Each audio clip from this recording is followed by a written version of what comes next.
क्योंकि मनुष्यों में प्रवृत्ति है कि वो मल्टीलिंगुअल हो सकता है, बहुभाषी हो सकता है। अफ्रीकन ट्राइब्स में जो होता था, सेम चीजें हम उराव में देखने को मिला। जो लेडी जो वहाँ अपना घर चला रही है हड़िया बेच के, दारू बेच के, कारण जो भी हो, मैं बहुत ओपनली कहता हूँ, अगर आप अपनी जीवन शैली में आदिवासियत नहीं रखेंगे तो मुझे नहीं लगता हमें हक है आदिवासी कहलाने का।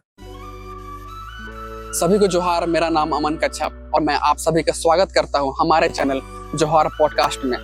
आज हम मिलने जा रहे हैं डॉक्टर अभय सागर मिंज से और जानेंगे उनके बारे में और मानव शास्त्र, आदिवासी समाज और उनके लिखे एक किताब आदिवासी दर्पण के बारे में। तो चलिए चलते हैं और करते हैं उनसे मुलाकात। जोहार जी, जोहार। मेरा नाम डॉक्टर अभय सागर मिंज हुआ और मैंने अपने schooling Saint Xavier school Doranda Ranchi से किया। यहीं का पला बड़ा हूँ, लेकिन गुमला जिले का बोलता रहने वाला हूँ। और उसके बाद ग्रेजुएशन मैंने रांची कॉलेज से किया और हायर स्टडी जो एमएससी और एमफिल आधा मैंने दिल्ली विश्वविद्यालय से किया। फिर अपनी स्नातकोत्तर की जो पीएचडी की डिग्री थी वो मैंने रांची यूनिवर्सिटी से लिया और 2006 से मैं असिस्टेंट प्रोफेसर के पद पर कार्यरत हूँ। जी, इतना संक्षिप्त परिचय। और ये जो international documentation centre for endangered languages and cultures है उसका मैं डायरेक्टर हूँ अभी श्यामा प्रसाद मुखर्जी विश्वविद्यालय में। जी, धन्यवाद। तो सर, जैसा कि ये पॉडकास्ट का मकसद ये है कि अभी के जनरेशन नॉलेज तो लेना चाहते हैं पर किताब नहीं पढ़ना चाहते हैं।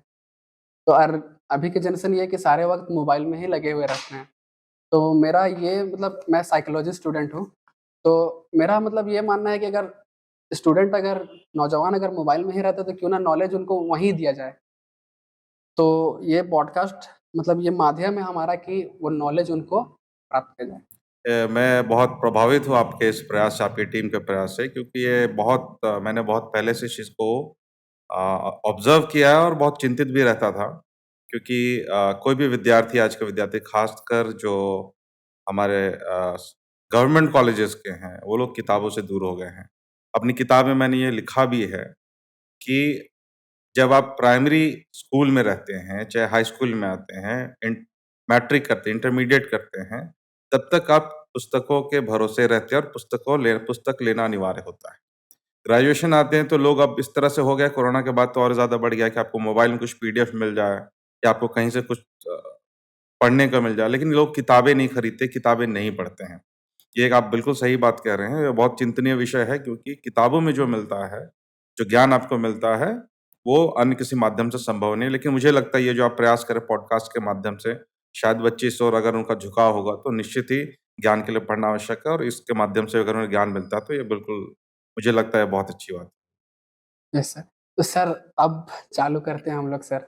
सर एंथ्रोपोलॉजी क्या है, एक सरल भाषा में बता दीजिए हमारे ऑडियंस को। हाँ, मैं चाहूँगा कि मैं टेक्निकल नहीं बात करूँ। 1840 के आसपास सोशियोलॉजी उस दशक में आता है, उससे थोड़ा-सा भिन्न होके एक और विषय का उत्पत्ति होता है। मूलतः उस समय तक क्या था कि लोग आधुनिक समाज को ही पढ़ना चाहते थे, औद्योगिक समाज को पढ़ना चाहते हैं, इंडस्ट्रियल सोसाइटी, मॉडर्न सोसाइटी के जो इश्यूज़ थे, उसको पढ़ना चाहते थे, जो कि सोशियोलॉजी में हम देखते हैं।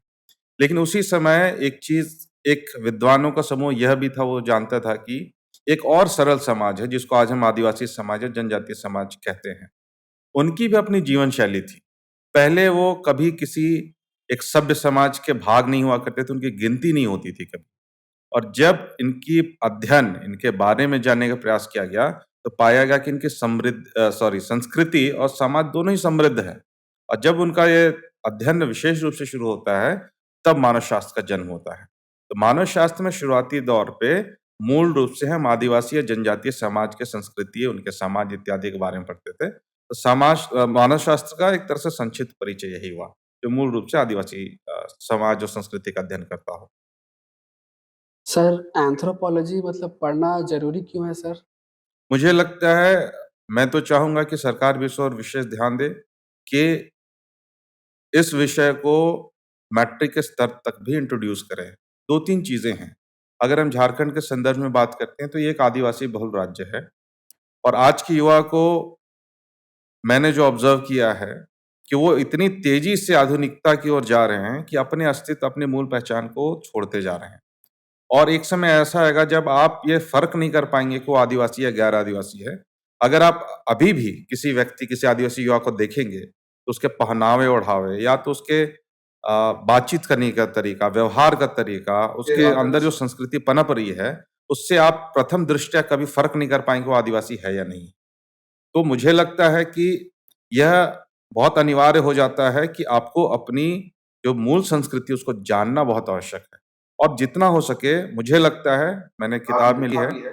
सर मतलब ऐसा क्या करना चाहिए कि अभी के जनरेशन को पता चले कि हम लोग को अपना कल्चर बचा के रखना चाहिए? देखिए इसमें तो एक चीज़ है अ, बहुत बार ये चर्चा होती है, बहुत सारे एक्सपर्ट्स ये बोलते भी हैं कि संस्कृति की तरफ लौटो, अपनी पहचान की तरफ लौटो या अपनी संस्कृति या अपना समाज को पहचानो, उसकी तरफ लौटो। लेकिन ये इतना आसान नहीं होता है। कहना बहुत आसान हो जाता है कि गर्व करो आदिवासी हैं, लेकिन आप बहुत बार बच्चों को या अपने समाज को ये नहीं बता पाते हैं कि गर्व क्यों करना है। क्योंकि जब एक आदिवासी की छवि आती है तो लोग ये समझते हैं जो ज़मीन बेचता होगा, जो शराब पी के कहीं पड़ा हुआ है, इत्यादि, इत्यादि। एक नेगेटिव नैरेटिव बहुत स्ट्रांगली बिल्ट। लेकिन वहीं पे जहाँ सुंदर पक्ष है, जो प्रयास कर रहा हूँ उनको दिखाने का कि नहीं, जैसे इसमें एक चैप्टर है जिसमें मैंने लिखा है कि एक विकास कंदी दौड़ में आदिवासी क्यों नहीं बदला। आदिवासी इसलिए नहीं बदला क्योंकि उस आवश्यकताएं सीमित थी। आज जब ग्रामीण क्षेत्र में चले जाओ, कोई करोड़ रुपया या लाख रुपया कमाने की बात नहीं करता, वो बस सर्वाइवल की बात करता है कि मैं इतने में मुझे मिल रहा तो खुश है वो। और ये उसकी अपनी दृष्टिकोण है कि अपने आप को, यदि उसे 2-3 शाम के भोजन मिल रहा है, परिवार अच्छा है, तो वो अपने आप को मानता है कि मैं खुश हूँ। तो बहुत बार अगर वो उसकी आवश्यकता पूर्ति हो रही तो कभी पलायन भी नहीं करेगा। तो ये समझना आवश्यक है उसके लिए डेवलपमेंट क्या मीन करता है। हम बाहर से थोप दे के तुम्हारे पास ये हो, तुम्हारे पास वो हो, तभी तुम विकसित होगे, ऐसा नहीं है। और इसलिए मुझे लगता है आदिवासी समाज में जब संस्कृति की बात करते हैं हम लोग, तो उन तक वापस ये समझाना पड़ेगा। लोग कहते हैं कि आप अविकसित हैं, लेकिन ऐसा नहीं है। अब बहुत बार देख लीजिएगा तो आदिवासी समाज में ऐसी संस्कृतियाँ हैं, जहाँ आपको दिखेगा लालच का नहीं है, एक सामूहिकता है। वो जंगल पूरे लोगों का है, वो नदी पूरे लोगों का है। अब मछली मारने जाते हैं तो मछली जब बँटता है तो सब में बँटा है, चाहे वो उसने वहाँ पार्टिसिपेट किया या नहीं किया, क्योंकि वो तालाब भी पूरे गाँव का है, तो उसमें जो मछलियाँ होंगी, वो पूरे गाँव में बँटेंगी। तो ये सब छोटे-छोटे एग्ज़ाम्पल जहाँ बहुत सारी चीज़ें हैं जो आपको गौरवान्वित करती है, लेकिन ये चीज़ जो तथ्य हैं, जो फैक्टर्स हैं, ये हमारे बच्चों तक नहीं पहुँच पाती, ना क्योंकि आज के पेरेंट्स भी नहीं जानते हैं और पेरेंट्स को भी लगता है कि मेरा अगर मैं आज रेलवे का नौकरी कर रहा हूँ या मैंने नौकरी पा लिया है, तो मेरा बच्चा इससे बेहतर करे। तो कहीं न कहीं उस जड़ को भूलता है और हम आज लाभ लेते हैं क्यों? क्योंकि हमको आरक्षण का लाभ चाहिए।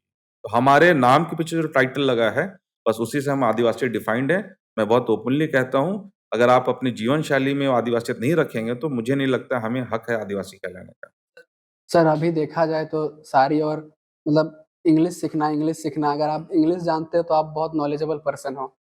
तो सर हमारी जनरेशन को ये भी मतलब सिखाना है कि सर हमारा जो लैंग्वेज है, ट्राइबल लैंग्वेज है, उसको भी मतलब सीखना है सर क्योंकि मतलब ऐसा होता है ना कि अगर हम कहीं गए हैं, वहाँ 4 लोग हैं तो फिर वहाँ सब सारे वो लैंग्वेज नहीं जानते हैं हमारा ट्राइबल लैंग्वेज, तो हम लोग वो बात करेंगे वहाँ तो उन लोगों को पता नहीं चलेगा। तो सर वो लैंग्वेज के बारे में सर बता दीजिए कि सीखना कितना ज़रूरी है?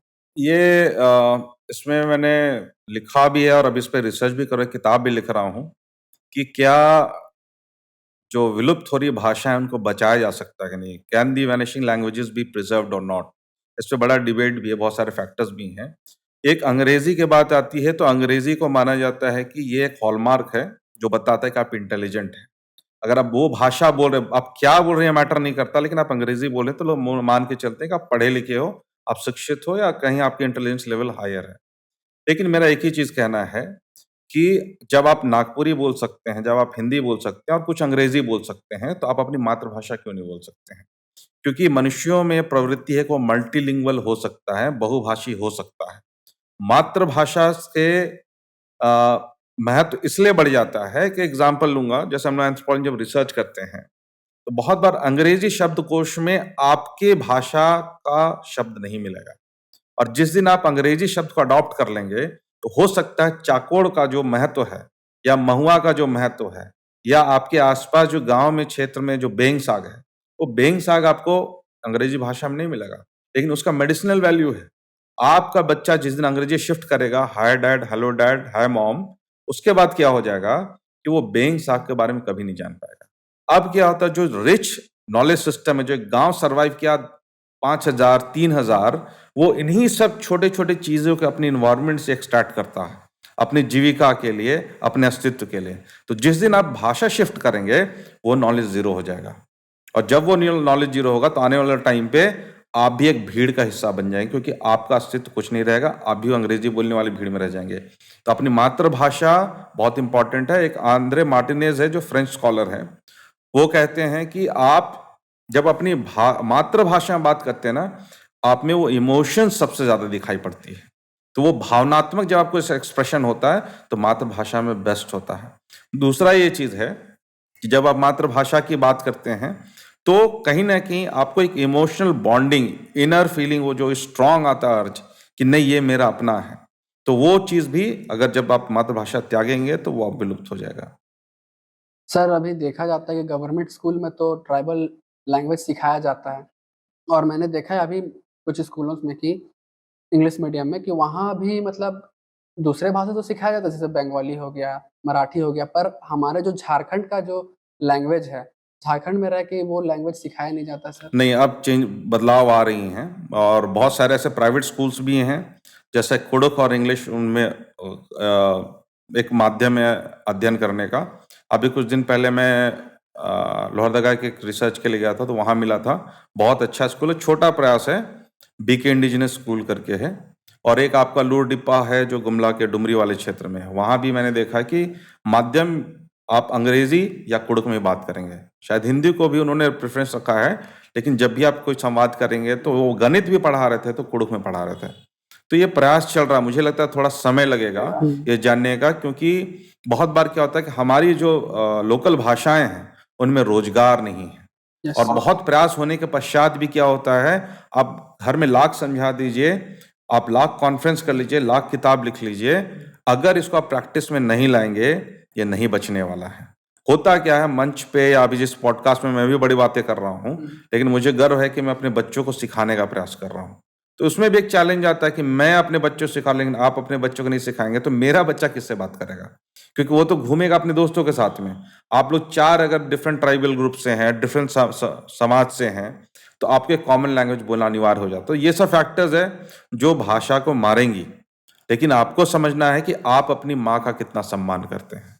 यस सर, इंडिया में मतलब आपके अनुसार आपका फेवरेट ट्राइब कौन है? मतलब ऐसा नहीं बोलना चाहिए, कुछ लोग नाराज भी हो जाएंगे। हाँ सर, नहीं लेकिन एक होता है आपको, मतलब आपके दिल को कौन सा ट्राइब छुआ सर? ऐसे बहुत सारे हैं, लेकिन मैंने अपने उरांव समुदाय में भी देखा है। ऐसे मैं पिक नहीं कर सकता कि कौन छुआ है, मेरे लिए सभी बराबर हैं। लेकिन अगर अब्रॉड की बात करेंगे तो फिलीपींस में जितने ट्राइबल ग्रुप्स थे, खासकर वहाँ के युवाओं, जब कॉन्फ्रेंसेस के लिए जाना होता था उन्होंने बहुत प्रभावित किया था। उनमें जो सामूहिकता थी, उनमें जो संघर्ष करने का जज्बा था, मैं बहुत बार इच्छा होती थी कि मैं रिसर्च करूं कि मेरे यहाँ के बच्चे ऐसे क्यों नहीं हैं। मतलब कोई भी अगर सामाजिक एक आंदोलन होता है, सामाजिक चीजों के लिए कुछ प्रयास होता है, तो कोई युवा अगर आगे आता तो देखते हैं कि 2 दिन बाद वो राजनीति में चला गया। राजनीति बुरी चीज नहीं है, लेकिन मेरे हिसाब से शायद सभी को एक्टिव राजनीति में नहीं जाना चाहिए। आप राजनीतिक रूप से अवेयर रहिए, क्योंकि क्या होता है कि जो पॉलिसीज बना रही है वो गवर्नमेंट बना रही है, that is a part of political system. आप उसके बारे में अवेयर नहीं होते तो वो आपको डायरेक्ट इफेक्ट कर रहा, और एक नैरेटिव क्रिएट किया जाता है कि पॉलिटिक्स गंदी चीज है, पॉलिटिक्स खराब है, इत्यादि इत्यादि। पॉलिटिक्स खराब हो सकती है, पॉलिटिक्स गंदी हो सकती है, लेकिन अगर आपका जीवन उससे प्रभावित हो रहा है, चाहे वो गंदी हो, आपको अलर्ट रहना चाहिए। आपके लिए कौन सी पॉलिसीज बन रही हैं, नौकरियां कहाँ जनरेट हो रही हैं, आपका बच्चा किस क्लास में पढ़ रहा है, उसको कौन सी पॉलिसी गवर्नमेंट की एजुकेशन पॉलिसी प्रभावित करेंगी, ये सब जानना बहुत अनिवार्य है। सर आप फील्ड वर्क में तो जाते ही होंगे, तो सर आपके साथ कुछ ऐसा इंसिडेंट हुआ है जो हम लोग को बताना चाहे, कुछ अनहोनी सर? अनहोनी ये हुआ था कि दिसंबर का महीना था और हम लोग एक बहुत ही लुप्तप्राय भाषा है तुरी, वो आप गवर्नर मैडम की फोटो भी देख रहे होंगे, इन्होंने इस सेंटर का उद्घाटन उन्होंने ही किया था। और जब हम लोग फील्ड के लिए गए थे तो शाम का समय था, और जीवन में पहली बार मैंने जंगली हाथी देखा, तो वो भी बिल्कुल निकट से। तो रात 9 साढ़े 9 बजा था, हम लोग बैठ के बुजुर्गों के साथ बात कर रहे थे, तो उस समय वो हाथी आया था और वो हाथी बिल्कुल पास से गया था। कुछ बच्चे मशाल लेके परेशान कर रहे थे। तो दो चीज इसी में जोड़ना चाहूंगा, जो आदिवासियत की जो खूबसूरती है, जो बुजुर्ग थे उन्होंने हाथी को नहीं किसी प्रकार से उनकी आलोचना की, उन्होंने गांव के बच्चों की आलोचना की थी। उन्होंने कहा था कि बढ़िया से तो शांत से रखे नहीं देवेन, बिहानों के जंगल में रही तो गुलेर से मारते रहे, फटाका बांध फटाका करते रहे, और राइतों को चैन नहीं देन तो बदमाशी करबे करी। तो ये चीज था कि हाथी आना उस साल के लिए घटना नहीं थी, वो निरंतर होता आया है, चाहे वो 100 साल का हो या 1000 साल का हो। और उन्होंने इसको हमेशा फेस किया है। वो आएगा, धान खाएगा, कुछ घर तोड़ेगा और वो अपने रास्ते चला जाएगा। दूसरा, वो जो इंडिजिनस नॉलेज सिस्टम की बात कर रहा था कि आदिवासी समाज कैसे डील करता, जब एक हाथी आ गया तो उनको पता है कि हाथी इसी रास्ते से आएगा, उसका एक नियमित रूट होता है कि इस रूट से आएगा वो। और वो लोग क्या करते थे, गांव वाले उनको हाथी को थोड़ा सा, हम लोग के लोकल भाषा में तो खेदना, उसको खेद के जंगल के दरहा के पास ले आते जहां पे दो पहाड़ मिलती हैं, तो तराई वाला क्षेत्र में वहां तक ले जाते थे, हाथी वापस जंगल चला जाता था। ये उनका ज्ञान ही था।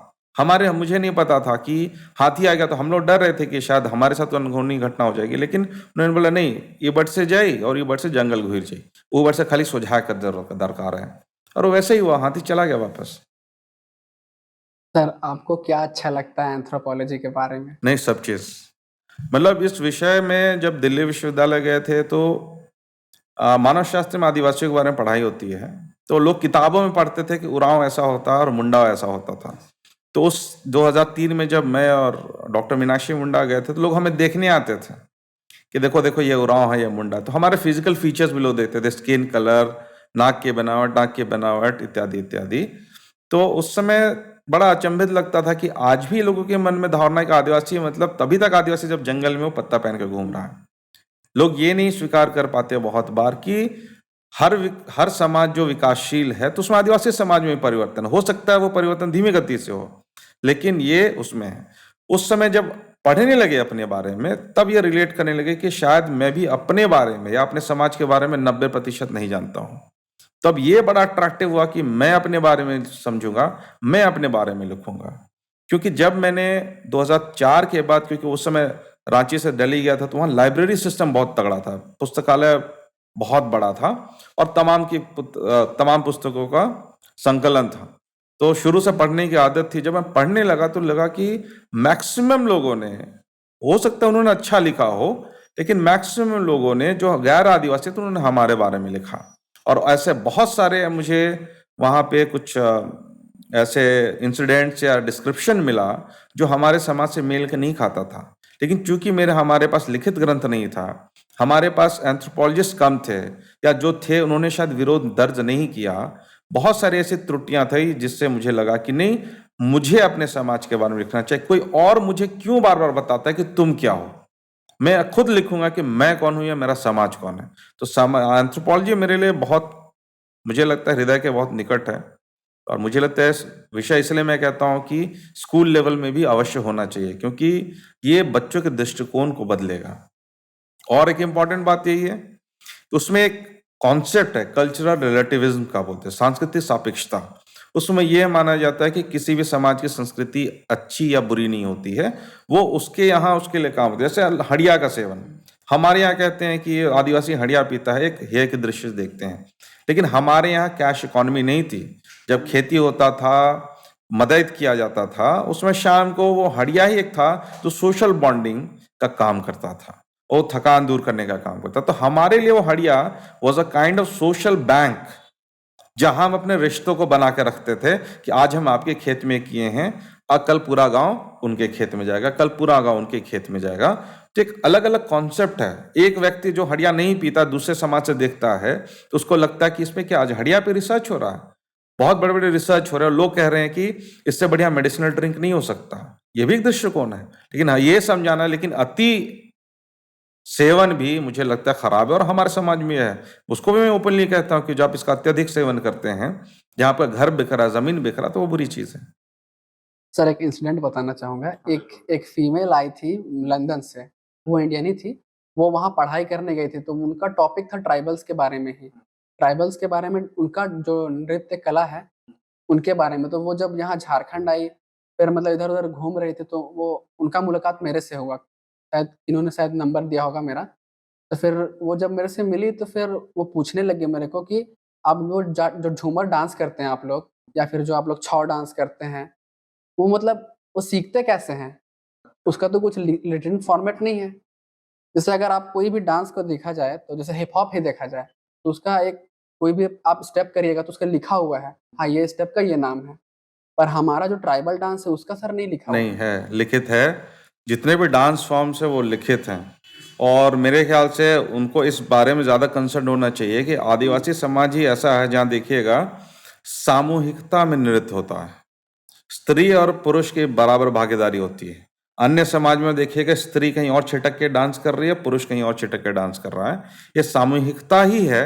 और दूसरी बात इसमें चीज़ है कि आदिवासियों के डांस में कोई दर्शक नहीं होता है, सभी पार्टिसिपेट करते हैं। और ये जो आप कह रहे हैं कि हमारे में नहीं है, वो ये क्लासिफिकेशन किया हुआ है। एक जो हमारे विधायक हैं अभी जो बिशनपुर के, चमरा लिंडा जी, उन्होंने इसका संकलन किया है।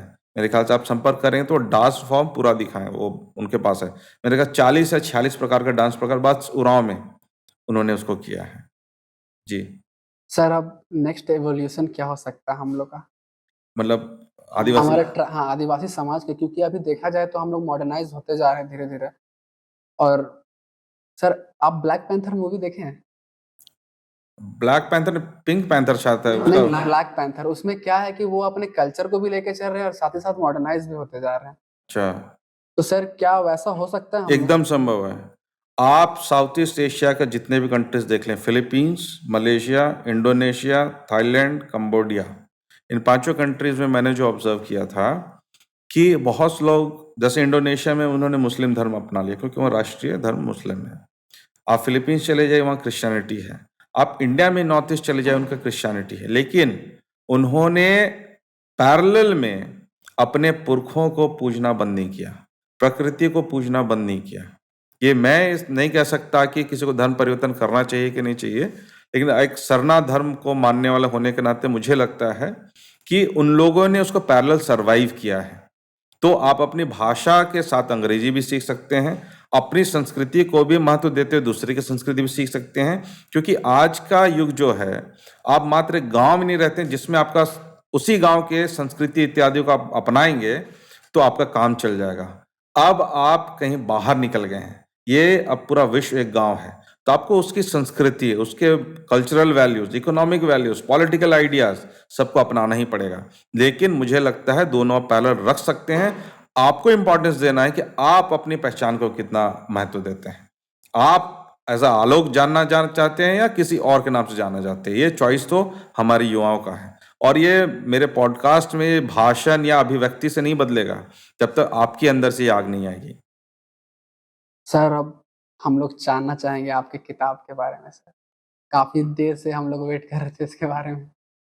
ये किताब, ये मेरी दूसरी कृति है। पहला वाला था 21वीं सदी में आदिवासियत।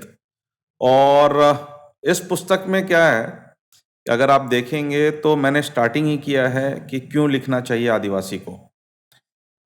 जैसे मैंने बताया पहले ही कि जिस प्रकार से लोग लिखते थे, जैसे एक व्यक्ति हैं जिन्होंने लिखा कि उरांव का जन्म ऋषि के गले के रक्त से हुआ। और ये मुझे कहीं भी मैं जहाँ तक जानता हूँ, हो सकता है उन्होंने जो शोध किया उनसे मिला हो, लेकिन मैंने जो अपने समाज से संपर्क किया, इस प्रकार का उनके पास इस तरह का कोई ट्रेडिशनल स्टोरी नहीं है कि किसी ऋषि से जन्म हुआ हो। हमारे पास जो ककड़ोलाता या जो धर्मे और चाला या तो महादेव करके जो है, वो सृष्टि का रचना अलग ढंग से है। तो मुझे लगता था, या आप कैम्पबेल की बात करें या डाल्टन की बात करें, ये सभी जो विद्वान थे इन्होंने छोटा छोटा लिखा रहा उसके बारे में। लेकिन मुझे लगता है उन्होंने जो एस.सी. रॉय हो गए, उन्होंने जो लिखा, बहुत बार क्या होता है कि आपका पर्सपेक्टिव बहुत बार चेंज नहीं होता है। क्योंकि अगर मैं एज आदिवासी किसी और गैर आदिवासी को लिखूंगा तो हमेशा एक कल्चरल बैकड्रॉप मेरे दिमाग में रहेगा, लेखनी में हो चाहे व्यवहार में हो। तो मुझे लगता है कि एक प्रयास नेटिव स्कॉलर्स का जरूर होना चाहिए। आप किसी भी फील्ड में, आप साइकोलॉजी में हो, आप फिल्म मेकिंग में हो, आप जर्नलिज्म में हो, एक अपने समाज के प्रति आपका दायित्व बनता है कि उसके बारे में लिखिए। और उससे पहले बहुत इंपॉर्टेंट होता है उसके बारे में पढ़िए जब तक आप पढ़ेंगे नहीं, आपका फाउंडेशन हमेशा कमजोर होगा, क्योंकि फिर आप डिबेट नहीं कर पाएंगे। तो ये एक हो गया। दूसरा, इस किताब को मैंने एक पूरे चक्र के भांति किया है, आपके इतिहास के बारे में बताने का प्रयास किया है। आज कहते हैं लोग कि डेमोक्रेटिक वैल्यूज हम सिखाएंगे आदिवासियों को। आप देखिए, धुमकुड़िया हो गया, गितियोड़ा हो गया, ये सब जो थी सिस्टम जहां पे युवाओं को ट्रेनिंग दिया जाता था, ये सिस्टम मुझे नहीं लगता किसी और समाज में इतना वृहद रहा होगा कि कुछ युवा युवती अपने छोटे भाइयों बहनों को सिखा रहे समाज के बारे में। यदि गांव में कोई कार्य होना है तो ये टीम करती थी, यदि उनको नियम कानून सिखाना तो ये टीम करती थी। तो ये सब सिस्टम खूबसूरती है इसकी। फिर उसके बाद मैं बात करता हूं इसमें कि जो आरक्षण अभी जो है वो किस तरह से एक छलावा जैसा हो गया है। इसमें मैंने ये डिबेट नहीं किया है कि आरक्षण अच्छा है बुरा है, मैं ये कह रहा हूं कि आरक्षण होते हुए भी आपके जीवन में क्या बदलाव आया, इसके बारे में मैंने चर्चा किया है। दूसरा ये है, जिस तरह से आप लोग प्रयास कर रहे हैं, मैंने इसमें भी लिखा था, एक बैलेंस्ड व्यू था कि एक आदिवासी बिजनेस क्यों नहीं कर सकता या व्यवसाय क्यों नहीं कर सकता। दो पक्ष हैं। एक पक्ष है कि हमारे समाज में कभी भी नफा नुकसान का कॉन्सेप्ट नहीं था। अगर मेरी भाभी घर के उस पार से कुछ भिंडी दे दी, एक सूप भिंडी दे दी, तो हम उसको तौल के कभी नहीं लेते थे, ना ही उसके बदले कोई मूल्य चुकाते थे। ये मान के चलते थे कि मेरे यहाँ कद्दू होगा तो हम भाभी को लौटा देंगे। ठीक है। तो अब क्या होता है, जब कोई आदिवासी बिजनेस शुरू करता तो वो जो एक सोशल जेनेटिक्स चला है उसके खून के अंदर, तो ना किसी को बोल के देना कि इकरो कचिया लागी इतना पैसा हुआ थे, तो वो मेंटल सेटअप पूरे उस जनरेशन को चेंज करना पड़ेगा। ठीक है। दूसरा ये है, ऐसे भी बहुत सारे वेंचर्स है। एक एग्जांपल आप लोग हो गए कि बिजनेस कर सकता है युवा। अब क्या है कि समाज को सपोर्ट करना पड़ेगा। आपको ये समझना पड़ेगा कि आपकी दायित्व बनती है, अगर कोई व्यक्ति दायित्व उठाता कुछ बिजनेस करने का, आप प्रोडक्ट उनसे लें, और उसी जगह पे जिम्मेदारी उस व्यक्ति की भी बनती है जो बिजनेस कर रहा है कि आप उनको सर्विस अच्छे दें। और आपको मूल्य में थोड़ा अंतर होगा, लेकिन आपको ये भी देखना है कि आपको समाज भी साथ लेके चलना है। तो ये सब कुछ चर्चाएं हैं इसमें।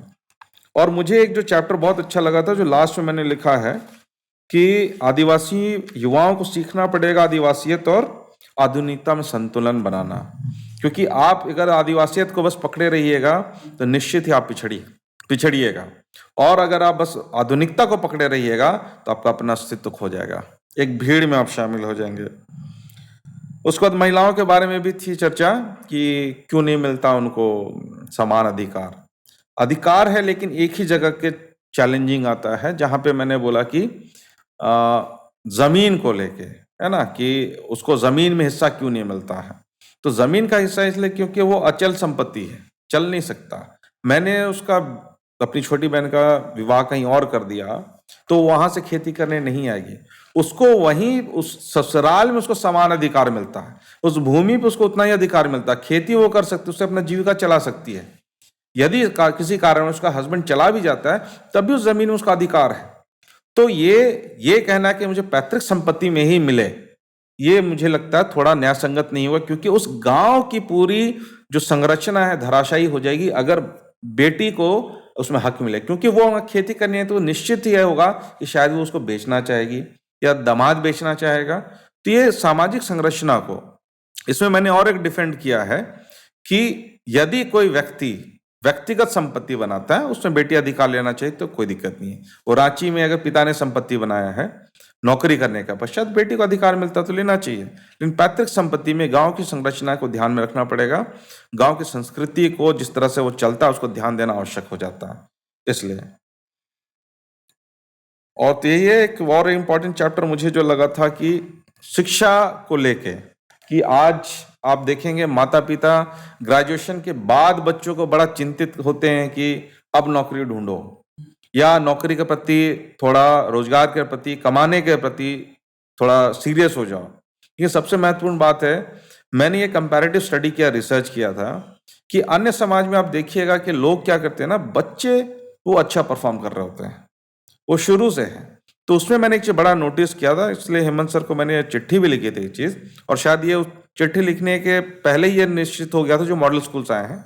मैंने बोला था आदिवासी पेरेंट्स को भी समझना पड़ेगा, आदिवासी बच्चों को भी समझना पड़ेगा, आदिवासी शिक्षकों को भी समझना पड़ेगा कि किसी बच्चे में अगर आपको वो पढ़ने की भूख जगानी है वो बचपन में होगा। हम कोशिश करें जब वो बीए पहुंच गया है, स्कूल जब जाना था, उसको सीरियस पढ़ाई होना, तो उसको हम बकरी चराने भेजे शायद, उसको खेत में भेजे शायद, या उस समय माँ बाप भी नहीं समझा कि पढ़ा तो थे। अगर ग्रामीण क्षेत्र चले जाए, शहरी क्षेत्र में चले जाए, अधिकांश आदिवासी अभिभावकों का देखिएगा, वो बहुत बार नहीं बता पाते हैं कि उसका बेटा किस क्लास में है। अगर क्लास भी बता दो तो सेक्शन नहीं पता होगा, सेक्शन पता होगा तो शायद रोल नंबर नहीं पता होगा, आज क्या पढ़ा नहीं पढ़ा। तो आप अचानक एक्सपेक्ट कीजिएगा, इसलिए मैंने उसका शीर्षक दिया दतुन खने नहीं तुम्बा खने। मतलब जो दतवन होता है, पौधा होता है, उसमें आप उसको तोड़ मोड़ करके सीधा कर सकते हैं। जब वो पेड़ बन गया, आप उसको मोड़ने की कोशिश कर रहे हैं, वो संभव नहीं है। यही सब कुछ चर्चाएं इस किताब में। सर, फ़ोक लोक्स और कुछ मिथ्स के बारे में बताइए हमारे ट्राइबल्स। फोक सॉन्ग और मिथ्स के बारे में। फ़ोक लोक्स और कुछ मिथ्स। सर, ऐसा भी तो होता है ना सर कि जो हम लोग को मतलब जो हम लोग मानते हैं सर, वो वैसा रहता नहीं है। नहीं, देखिए इसमें एक चीज है, मतलब एंथ्रोपोलॉजी में या किसी भी सोशल साइंस में जाइएगा तो एक बड़ा प्लेन स्टेटमेंट है कि myths can never be challenged. अगर किसी धर्म ग्रंथ में लिखा है कि किसी महापुरुष ने या भगवान ने तीर चलाया और समुद्र दो भाग में चला गया, तो लोग मानते हैं। लेकिन आप साइंटिफिकली उसको टेस्ट कीजिएगा तो शायद वो आपको नहीं दिखेगा कि क्या संभव है आज के जमाने में कोई आपसे आम व्यक्ति करके दिखा दे। नहीं है ना। माइथोलॉजी में भी क्या है, बहुत सारे ऐसे कहानियां हैं, उसका मकसद हमारे समाज में क्या था, वो मोरल वैल्यू सिखाना। आज देखिएगा बहुत सारा क्राइम रेट बढ़ रहा है, और अखबार में देखिएगा, न्यूज में सुनिएगा तो बहुत आश्चर्य करने वाला आंकड़े आ रहा है कि उसमें आदिवासी व ज्यादा सम्मिलित हो रहे हैं बहुत सारी घटनाओं में। इसका एक बड़ा रीजन ये भी है कि हम लोग का जनरेशन शायद आखिरी जनरेशन था जिसने आजा आजी से या नाना नानी से कहानी सुना था। जब हम सोने जाते थे, उस गर्म चूल्हे, जो मिट्टी का चूल्हा था, उसके बगल में तो नानी दादी कहानी सुनाती थी कि एक इसे रहे ओकर 7 गो बहिन रहे, वो बांसुरी बनलक और हाथ कट गेलक, ओकर से साग बड़ा सुंदर लागलक, तो भाई भैया मन सोचल कि खून इतना टेस्टी लागत है तो काले ओकर मांस कितना बढ़िया लागे, तो उसको मार दिया, फिर खिंदरा बनाते हुए बजाते हैं वो रोती इत्यादि। ये सब कहानी आती है। उसका मोरालिटी यही था कि आपके मोरल वैल्यूज को जगाना। वो आपके इतिहास नहीं दर्शाता था, लेकिन ये चीज बता देता था कि बाबू ये काम गलत है, ये काम सही है। ये मोरालिटी अब हमारे आदिवासी समाज में गुम हो रही है। तो मुझे लगता है माइथोलॉजी क्या है, उसके कहानी से बेहतर मैं इस पे ज्यादा फोकस करूंगा कि माइथोलॉजी का आपके पर्सनालिटी को शेप करने का बहुत महत्वपूर्ण योगदान है। सर, जैसे कि हम लोग कर्मा के बारे में जानते हैं, हमारा फेस्टिवल है कर्मा। सर, उसमें भी तो सर यही दिखाया गया है ना कि वो जैसा करता है उसके साथ वैसा ही होता है, क्योंकि उसमें वो जब पूजा हो रहा था, तो सर वैसा ही कुछ एक स्टोरी बता दीजिए सर।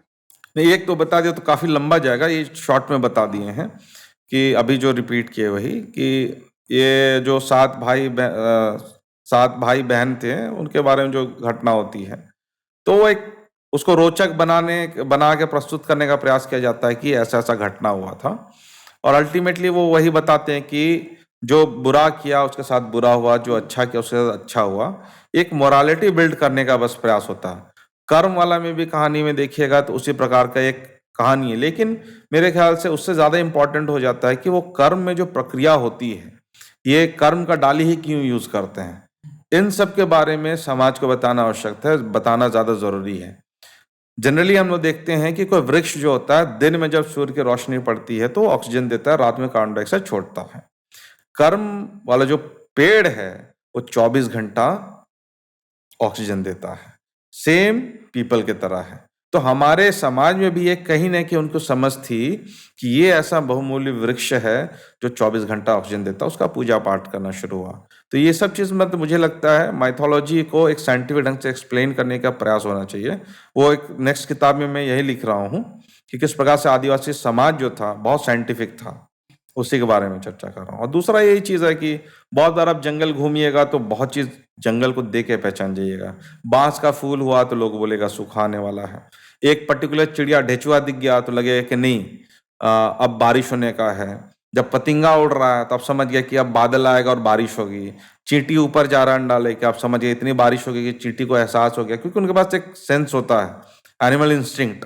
तो उसको पता है कि उसका जो घर बना है वो डूबेगा।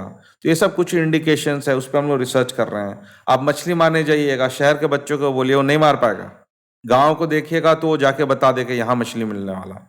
हमने इसके बारे में साइंटिफिक स्टडी कर रहे हैं, जैसे एग्जाम्पल था लेप्चा आदिवासियों के बीच में, तो जाके वहाँ पे वो काई होता है, उसको शैवाल बोलते हैं ना, उसको बड़ी ध्यान से देखता है और उसमें वो देख के पता लगा कि मछली खाई है कि नहीं खाई है। अगर वहाँ डिस्टर्बेंस नहीं है तो समझ जाएगा मछली नहीं मिलेगा, और वो देखा कि उस शैवाल को खाया तो वो तुरंत हाथ डाल के मछली निकाल लेगा। उसको ये भी पता है जंगल में कि किस जगह पे कौन सा जानवर पानी पीने आता है, कौन सा चिड़िया रोएगा तो वहां से भागना है, क्योंकि हो सकता है वहां तेंदुआ आ जाए, भालू आ जाए, नेतरहाट एरिया में भालू आपको दिखेगा। तो ये सब चीज जो स्टडी करता आदिवासी, वो कभी भी बेसलेस नहीं रहा था, और इसलिए इस चीज को ज्यादा सामने लाना है, तभी मेरा आदिवासी बच्चा गर्व करे कि मेरा समाज बड़ा साइंटिफिक था। तो 3,000 10,000 सरवाइव किया, उसको आज बोलता है कि वो बेवकूफ होता आदिवासी। क्यों? क्योंकि उनको बताने वाला कोई नहीं है, वो डिस्कवर करने वाला कोई नहीं है, और ये डॉक्यूमेंटेड फॉर्म में नहीं है। इस सेंटर का भी यही उद्देश्य है और मैं भी इस पे कोशिश कर रहा हूँ। सर, अब लास्टली यही बोलना चाहूँगा कि अभी के जनरेशन को आप क्या बताना चाहेंगे सर, कि हम लोग को इस बातों का ध्यान रखना चाहिए? मेरे ख्याल से एक चीज है, जब आपकी एक डिस्टिंक्ट आइडेंटिटी होती है, और मनुष्य का हमेशा से एक भूख होता है कि मैं भीड़ से अलग दिखूं, चाहे वो ड्रेसिंग सेंस के लेके हो, या किसी काम की उपलब्धि को लेके हो, या अन्य चीजों में। तो जब आप अपने को डिस्टिंक्ट चाहते हैं, तो समाज की भी एक अपनी आइडेंटिटी होती है, समाज की अपनी एक पर्सनालिटी होती है, और उस समाज की आइडेंटिटी पर्सनालिटी को आप तभी बचा पाएंगे जब वो सामूहिकता आएगा, अपने आप को आप पहचान बचा पाएंगे। तो मुझे लगता है जिस प्रकार से आप लोग प्रयास कर रहे हैं, अन्य युवाओं को भी इसमें प्रयास करना चाहिए। और आने वाले समय में मुझे लगता है कि जिस दिन आपको ये समझ में आएगा कि एक भीड़ बढ़ रहा है जो आपके जैसा होना चाहता है, एक भीड़ बढ़ रहा है जो खुद को आदिवासी डिक्लेयर करना चाहता है, और इस भीड़ में अगर वो सक्सेसफुल होता है तो आप और कहीं के नहीं रहेंगे। और इसके लिए बहुत इंपॉर्टेंट हो जाता है कि आप अपने आप को डिफाइन कर पाए कि हाँ, मेरे में आदिवासियत के गुण है, और आदिवासियत का गर्व भी है, और इसको मैं बरकरार रखूंगा। क्योंकि अगर ये नहीं होगा तो आप भी गुम हो जाएंगे बहुत जल्द।